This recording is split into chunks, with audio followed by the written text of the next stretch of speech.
और मेरे दोस्त, क्या हाल चाल। मैं चाहता हूँ तो ये वीडियो अकेले नहीं, अपने पेरेंट्स के साथ देख, क्योंकि आज हम किसी रैंडम सेलिब्रिटी की बात नहीं करेंगे या फिर किसी मसाला ड्रामा की बात नहीं करेंगे। आज हम बात करेंगे उन 25 लाख बच्चों की जो नीट एग्ज़ाम देते हैं। आज हम बात करेंगे उन पेरेंट्स की जो अपनी सेविंग्स तोड़ देते हैं, लोन लेते हैं, अपनी ज्वेलरी गिरवी रख देते हैं, अपने रिटायरमेंट प्लान को पोस्टपोन कर देते हैं, सिर्फ इस उम्मीद से कि उनका बेटा या बेटी एक दिन डॉक्टर बनकर वाइट कोट में उनके पास आएगा।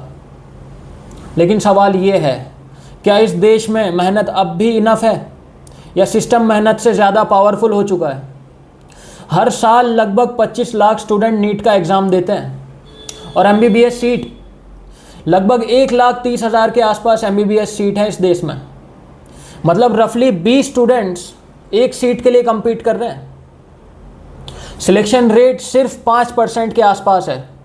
लेकिन ध्यान से सुनो दोस्तों, 95% स्टूडेंट फेल नहीं होते। एक्चुअली में 95% स्टूडेंट के लिए इंडिया में सीट्स ही नहीं है। और इस रेस का हिस्सा बनना फ्री नहीं है दोस्तों, बिल्कुल भी फ्री नहीं है। इस रेस का हिस्सा बनने के लिए आपको चुकानी पड़ती है एक भारी कीमत।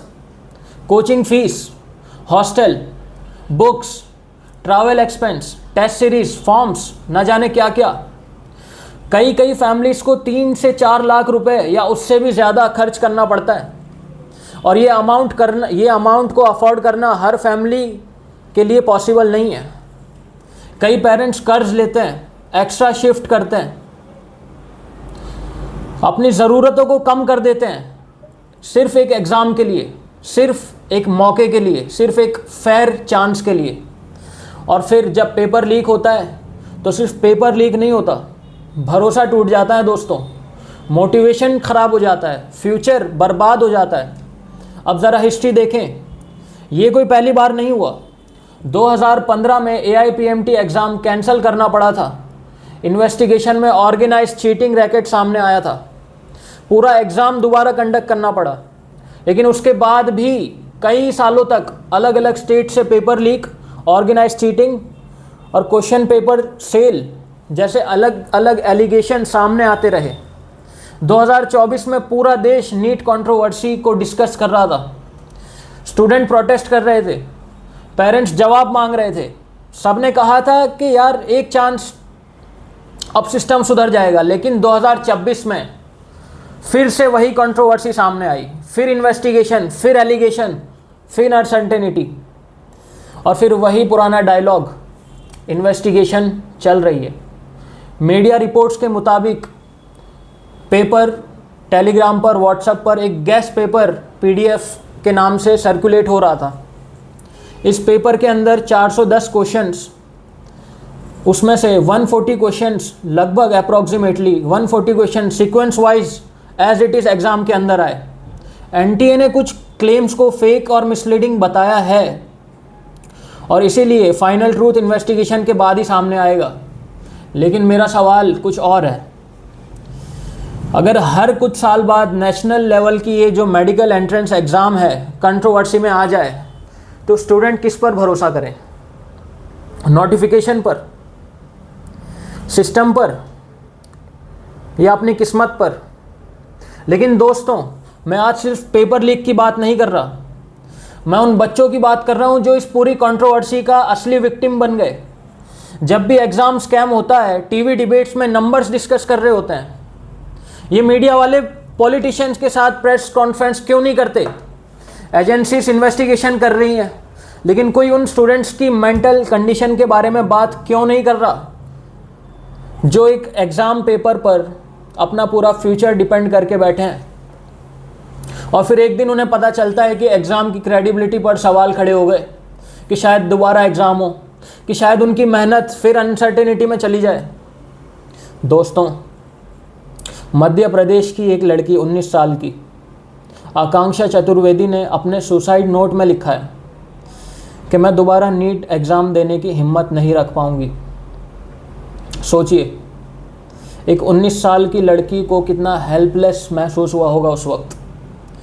मैं ये कह रहा हूँ कि एग्ज़ाम से लड़ना मुमकिन था, लेकिन इस सिस्टम से लड़ना मुमकिन नहीं है। और आकांक्षा अकेली नहीं थी।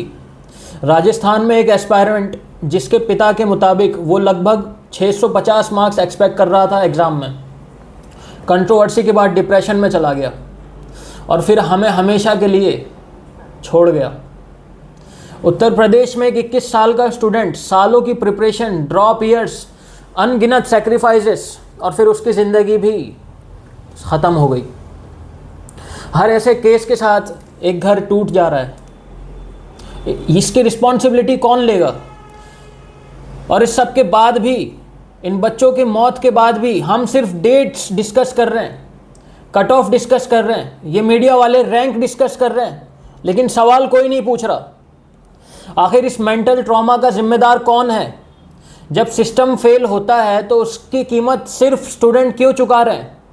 पेपर लीक करने वाला शायद जेल चला जाए दोस्तों, लेकिन जिस घर का बेटा या बेटी गई है वो वापस नहीं आएगा।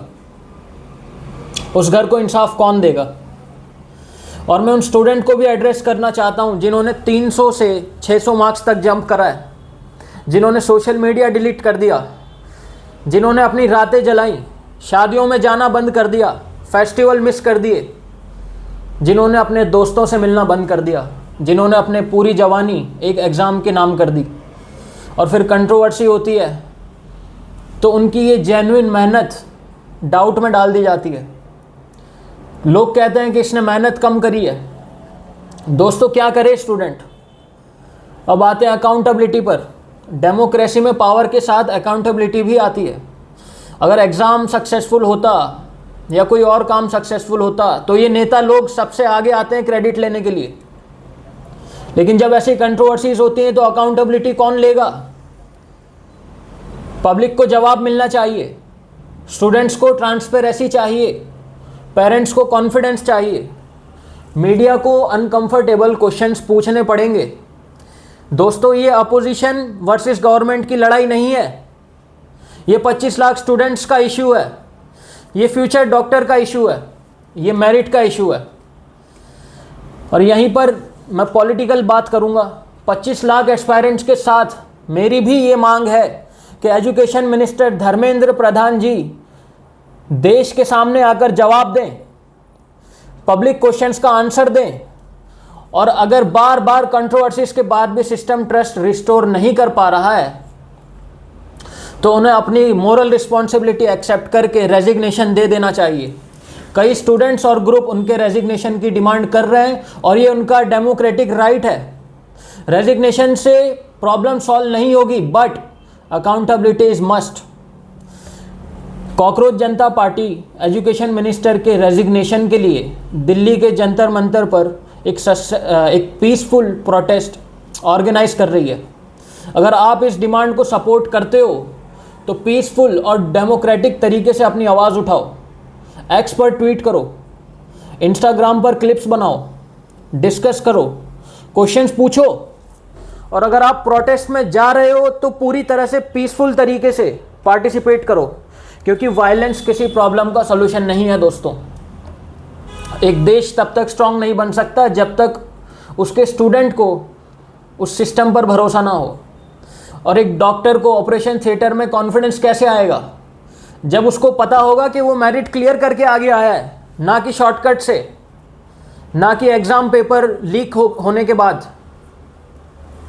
और मेरिट को प्रोटेक्ट करना सिर्फ स्टूडेंट की रिस्पॉन्सिबिलिटी नहीं है, ये पूरे सिस्टम की रिस्पॉन्सिबिलिटी है। आज की वीडियो का कंक्लूजन बहुत सिंपल है दोस्तों।